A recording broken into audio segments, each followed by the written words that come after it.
c'était qu'il fallait élargir le concept de profilage racial parce que ça ne concernait pas que la police, bien sûr. On a parlé de l'éducation, services sociaux, les BG, etc.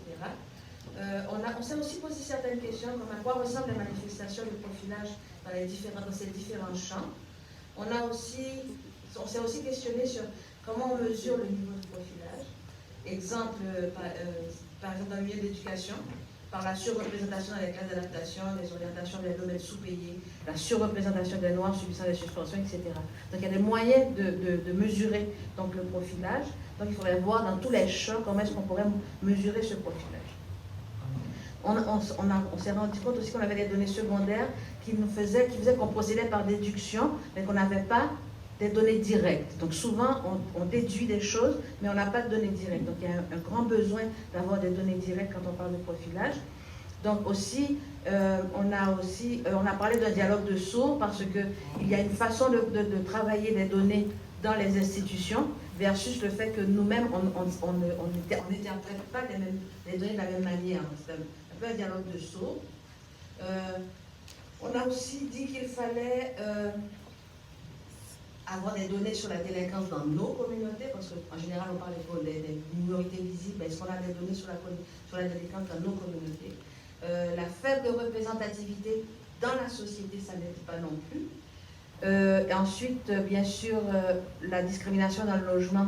On a besoin de données pour nos représentations lors des recherches de financement pour doter les communautés noires d'un meilleur logement. Mais ces données-là, il nous les faut, parce que quand on fait des recherches de financement pour construire des nouveaux édifices, on a besoin de données. On doit être aussi constatation que tout le monde fait, c'est-à-dire donc d'être présent dans les postes de pouvoir, mais identifier aussi ces postes de pouvoir. Quels sont les réels postes de pouvoir, pas seulement des postes honorifiques, ni des postes où on sert de token. Et il y a aussi une question qui a été posée, mais c'était une question plus conceptuelle qui était comment est-ce qu'on définit une personne noire? Parce que souvent dans les recherches, la définition même d'une personne noire, c'est qui? C'est quoi? Est-ce que c'est toutes les personnes d'ascendance africaine ou bien est-ce que les personnes d'autres origines qui ont la peau noire sont les personnes noires? Donc il y a toute cette question qu'il fallait se poser aussi quand on veut fausser les statistiques, donc ça peut arriver.